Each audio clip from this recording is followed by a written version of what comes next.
नमस्कार. तुमच्या समोर हा आहे धामण साप. हा रॅट स्नॅक पण याला म्हणतात. हा शेतकऱ्यांचा मित्र म्हणून देखील ओळखला जातो. आपण बऱ्याच ठिकाणी बघतो की या दिवसांमध्ये सापामुळे अनेक लोकांचा सर्पदंशामुळे मृत्यू होतो. पण हा जो आहे याला शेतकऱ्यांचा मित्र देखील म्हणतात, कारण हा शेतीमधले उंदीर असतील, घूस असतील किंवा आपण या जिथे जिथे जे जे काय नाश करू शकतात किंवा नासाडी करतात शेतातल्या पिकांचं, त्या सगळ्या गोष्टी खाण्याचं हे काम करतं आणि यांना त्यासाठी ह्या सापाला सर्पमित्र देखील म्हणतात. हा बिनविषारी साप आहे. हा खरं ॲक्च्युली शेतकऱ्यांना खूप मोलाचा आहे, म्हणजे त्यांच्या शेतीचं नुकसान होण्यापासून वाचवतो.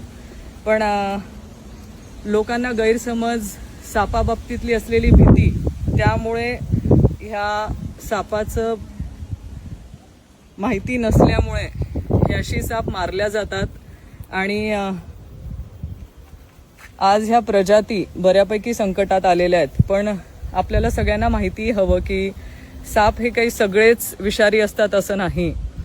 सापामध्ये वेगवेगळ्या प्रकारचे साप आहेत. आता तुम्ही याला बघू शकतात की हा तोंडाजवळ निमुळता आहे.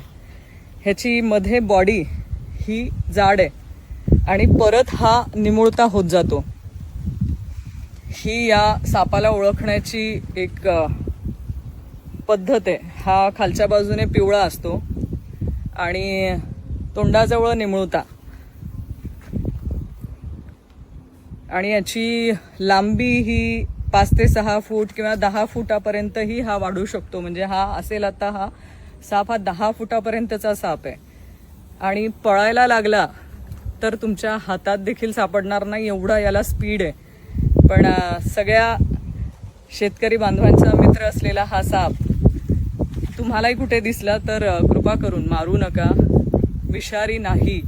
त्यामुळे साप हा आपला मित्र आहे आणि त्याला जे विषारी साप आहे आणि जे बिनविषारी साप आहे ह्याच्यामधली ओळख आपण केलीच गेली पाहिजे. त्यासाठी हा साप आपल्या सगळ्यांसाठी समोर मी दाखवते. पहिले बघा, इथे निमुळता, नंतर जाड होत गेलाय आणि परत निमुळता. त्याचे शरीर पण बघा किती सुंदर आहे. फील करायला पण मऊ दिसतोय आणि खालच्या बाजूला पिवळा.